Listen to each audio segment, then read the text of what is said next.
많이 힘드신가요?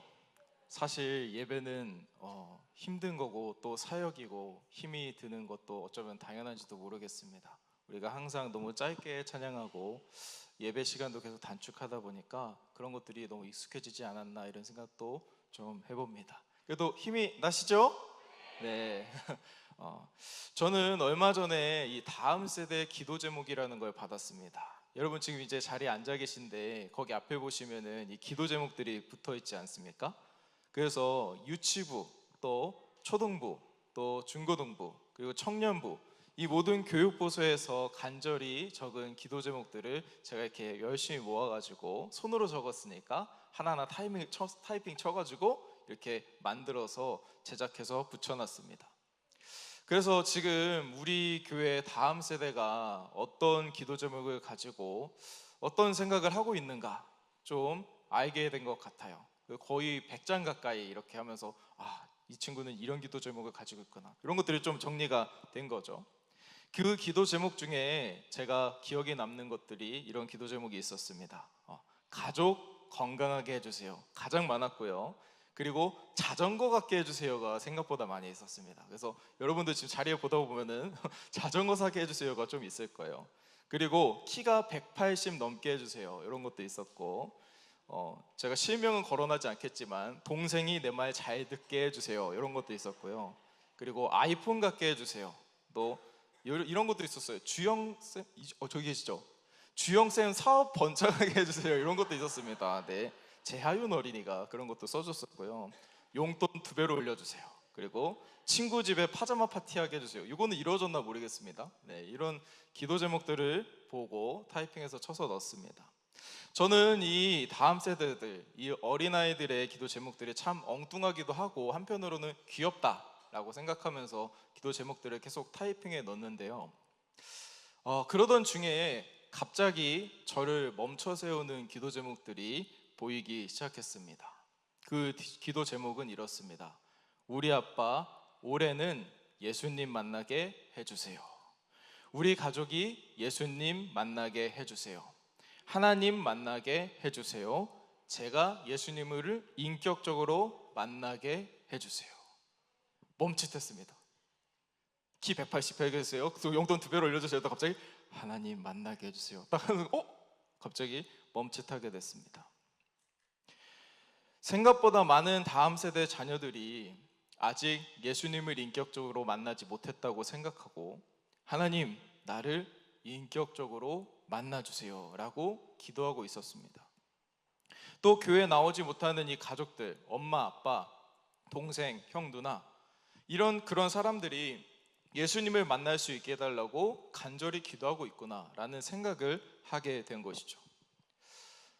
성도 여러분, 여러분은 하나님을 인격적으로 만나셨습니까? 하나님을 인격적으로 만난다는 것은 어떤 의미를 가지고 있을까요? 정말 많이 고민했습니다. 2달 동안 정말 많이 고민했어요.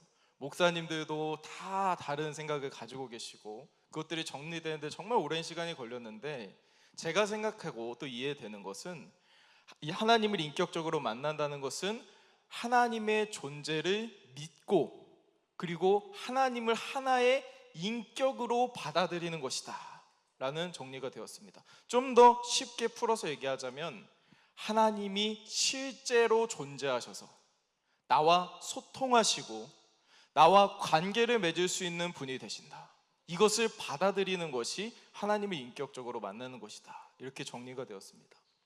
아마도 여기 계신 대부분의 성도님들은 하나님의 실존, 하나님께서 계신다, 이 부분은 확실히 믿을 거라 생각이 듭니다.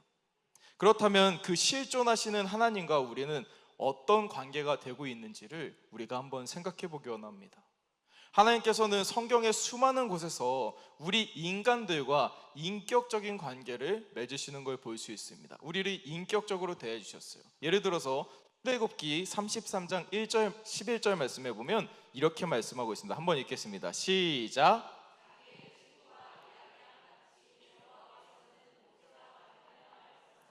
아멘. 이는 정말 놀라운 말씀이 아닐 수가 없습니다. 천지를 지으신 하나님께서 온 우주 만물을 창조하신 하나님께서 자기 친구와 대화하는 것 같이 인간인 이 모세와 대면하여 말씀하셨어요. 또 요한복음 1장 11절 말씀에 보면 이렇게 말씀하고 있습니다. 한번 읽겠습니다. 시작.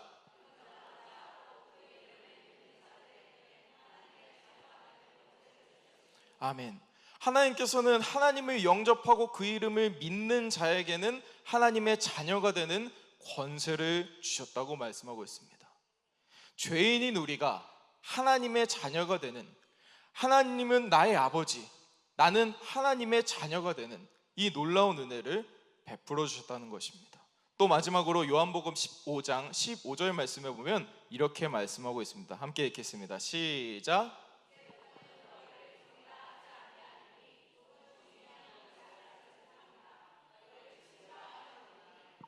아멘. 창조주이신 하나님이 피조물인 우리 인간을 노예나 종으로 부르시지 않으시고 자유의지를 다 뺏어서 속이 빈 깡통처럼 부르지 않으시고 하나님께서는 우리를 친구로 불러주셨습니다. 하나님의 자녀로 불러주셨습니다. 하나님께서는 이러한 인격적인 관계를 가지고 사랑과 친밀함으로 우리를 이끌어 가시고 그 관계 안에서 우리를 만나시고 소통하길 원하시는 줄 믿으시기 바랍니다. 그런데 우리의 모습들은 어떻습니까? 우리의 모습들을 잠시 돌아보기 원합니다. 하나님의 존재를 믿고 하나님을 인격적으로 받아들여서 그분과 소통하며 인격적인 관계를 세워나가고 있습니까? 정말 내가 하나님의 자녀가 된 것을 받아들이고 아버지 되시는 하나님과 함께 동행하며 살아가고 있습니까? 아니면 하나님을 그저 내 삶의 기도와 소원을 들어주시는, 마치 요술램프 지니에 나오는 그런 지니 정도로 생각하고 있지는 않습니까?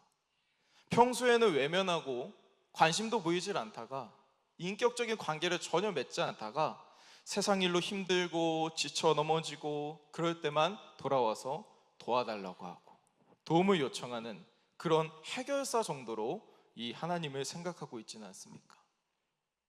생각보다 많은 경우에 우리는 하나님을 문제 해결사 정도로 생각합니다.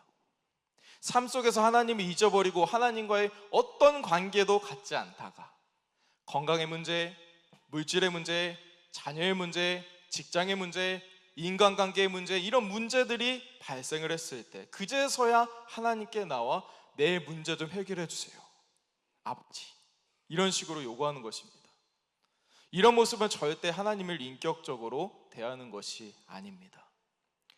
예전에 제 딸 안담이 양이 주무시네요.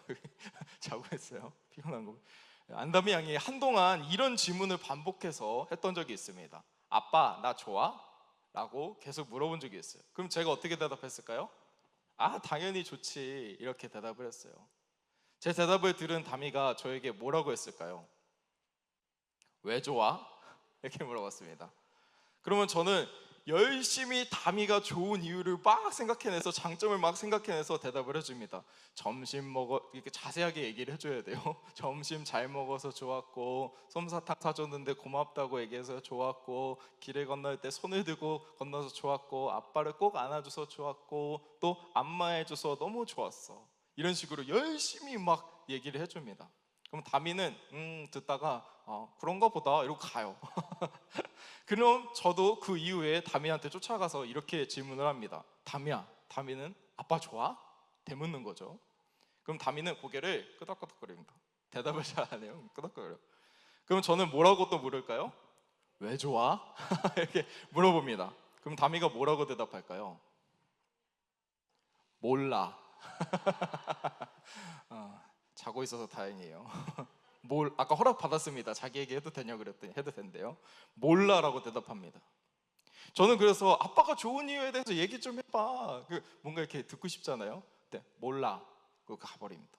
그럼 결국엔 저도 그런가 보다 하고 수긍합니다. 여러분, 아버지가 자녀를 사랑하고 자녀가 아버지를 사랑하는 이유는 어떤 특별한 이유가 없어도 성립이 됩니다. 이러한 사랑이 성립하는 이유가 무엇입니까? 관계 때문입니다. 아버지와 자녀라는 관계가 있기 때문에 별다른 이유가 없이도 서로 사랑하기에 충분한 것이죠. 우리가 만약 하나님이 나의 아버지시고 나는 하나님의 자녀라는 관계를 받아들인다면 별다른 문제가 없을 때에도 예배의 자리를 찾게 됩니다. 아버지를 보고 싶어서 오는 거죠. 수요예배, 아까 간증 드렸죠. 수요예배, 금요예배, 예배 갑자기 참여하게 됩니다. 새벽을 깨우고 싶어 하고요. 하나님의 음성을 듣고 싶어 합니다. 어떠한 다른 이유 때문에 하나님을 찾는 것이 아니라 그저 하나님께서 나의 아버지가 되시기 때문에 내가 사랑하게 되고 하나님 그 자체가 좋아서 하나님을 찾게 되는 것입니다.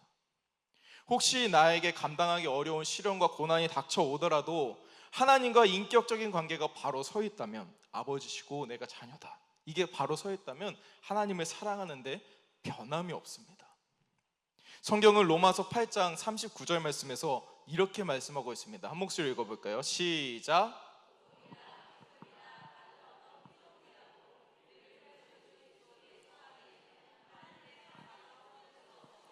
아멘. 하나님과 우리 사이의 사랑의 관계는 그 어떤 것으로도 끊을 수가 없습니다. 변함이 없어요. 관계가 유지되는 것이죠.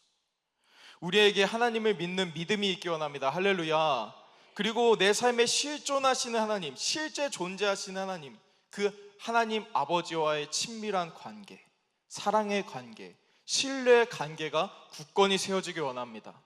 하나님께서는 매일 우리의 삶 가운데 아버지로, 친구로 인격적인 만남을 갖기 원하십니다. 매일매일 우리와 동행하시며 우리와 사랑의 교제를 나누길 원하신다는 것이죠. 그렇다면 여러분, 우리는 어떻게 하나님을 만나고 인격적인 관계를 계속 맺어갈 수 있을까요? 저는 이 질문에 대해서 이사야 6장 말씀을 드리고 싶습니다. 이사야 6장 말씀에는 하나님께서 이사야를 선지자로 부르셨던 사건에 대해서 기록하고 있습니다. 이사야는 성전 안에서 연기가 충만한 가운데 높이 들린 보좌에 앉으신 하나님을 만나게 되었습니다. 하나님께서 이사야 앞에 나타나신 것입니다. 특별히 오늘 본문 말씀 이사야 6장 5절 말씀에 보면 하나님을 만나 뵙게 된 이사야의 반응이 나옵니다.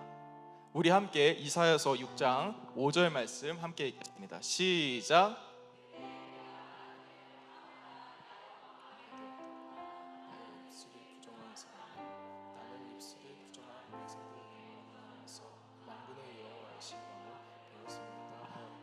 아멘.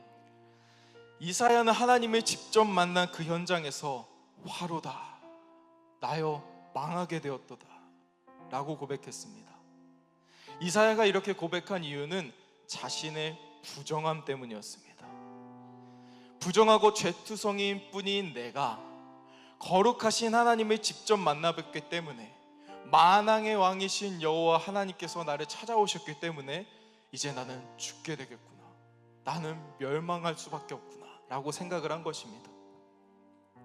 저는 우리가 하나님을 인격적으로 만나기 위해서 오늘 본문 말씀에 이사야와 같은 마음이 필요하다고 말씀드리고 싶습니다. 하나님을 만나기 위해서 먼저 나는 죄인입니다. 나는 감히 하나님을 만날 수 없는 존재입니다. 나는 전적으로 타락하여서 이만큼의 의도 없고 하나님을 아예 만날 수조차 없는 존재입니다 라는 마음이 우리에게 있어야 됩니다. 성도 여러분, 죄를 지은 인간은 하나님께 나아갈 수도 없고 하나님을 찾을 수도 없고 심지어 자신이 죄인인 것조차 스스로 깨달을 수가 없습니다. 요즘 중고등부에 새 친구들이 많이 오고 있는데 아예 교회에 안 다니다 온 친구들이 있어요. 그 친구들한테 새 친구 반에서 얘기를 합니다. 우리는 모두 하나님 앞에 죄인이야. 그럼 그 친구들이 뭐라 대답할까요? 제가 왜 죄인이에요? 진짜 이렇게 대답합니다. 자신이 죄인인 것조차 모르는 것입니다. 인간 스스로의 힘으로는 도저히 하나님을 알 수도 만날 수도 없습니다. 마치 우리가 착각하는 게 있어요. 우리가 하나님께로 나아가서 하나님을 만나야지, 우리가 뭔가 이렇게 선대권이 있는 것처럼 생각하는 경우도 많이 있지만 절대 그렇지 않습니다. 인간 스스로는 절대 하나님을 만나는 그 길에 갈 수가 없다는 것이죠. 이런 낭패감, 이대로 가다가는 하나님을 만나지 못하고 내가 지옥에 가고 멸망의 길로 갈 수 있다는 이 마음, 이런 막막함이 우리를 하나님의 말씀으로, 예수 그리스도의 십자가로 나아가게 만드는 것입니다. 하나님께서 주신 특별 계시, 성경 말씀과 십자가에 달려 죽으신 그 예수 그리스도의 보혈의 공로로 내가 반드시 그 공로를 붙잡아서 하나님의 말씀 의지하여서 구원받을 수 있구나, 이런 것들을 뼈저리게 느끼게 되는 겁니다. 하나님의 말씀, 성경을 통해서 내가 하나님을 만날 수 없는 죄인이라는 것을 깨닫고, 그럼에도 예수 그리스도의 십자가 보혈로 하나님께 나아갈 길이 열렸다는 것을 깨닫고 믿어야만 하나님을 만날 수 있다는 것입니다. 우리가 성경을 읽지 않고 자신이 죄인됨을 깨닫고 회개하지 않으면서 내가 하나님 만나고 싶어요, 우리 가족이 하나님 만났으면 좋겠어요, 이렇게 말하는 것을 어불성설입니다. 여러분, 오직 성경 말씀을 통해서 하나님을 만날 수 있는 것입니다. 오직 성경 말씀을 통하여 나의 죄인인 것을 진심으로 깨달을 수 있는 것입니다. 그제서야 우리는 하나님께 마음을 다해, 목숨을 다해 만나달라고 간구할 수 있게 되는 것입니다. 그냥 하나님 만나주세요, 오늘 하나님이 안 만나주시는 건데, 아니면 말고요, 이런 게 아니라 하나님 꼭 만나주세요, 하나님 아니면 절대 안 돼요, 내가 너무나도 더러운 죄인이고 멸망으로 갈 수밖에 없는 죽음으로 달려가고 있는 사람이기 때문에 하나님 이 순간 나를 꼭 만나주셔야 돼요, 하나님 없으면 죽음밖에 없어요, 하나님 제발 만나주세요, 이런 마음이 생기게 되는 것이에요. 하나님께서 예레미야 29장 13절에서 우리에게 이렇게 약속하셨습니다. 한 목소리 읽도록 하겠습니다. 시작.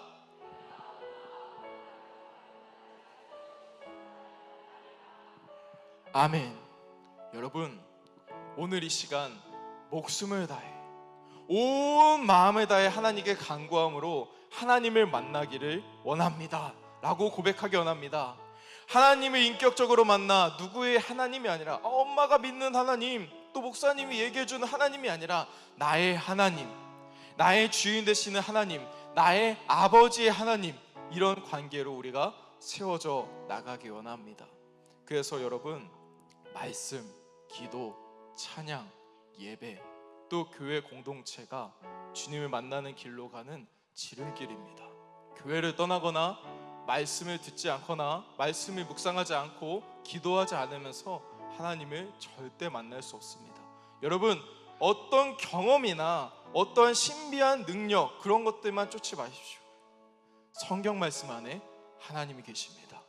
성경을 읽을 때 하나님을 만날 수 있는 것입니다.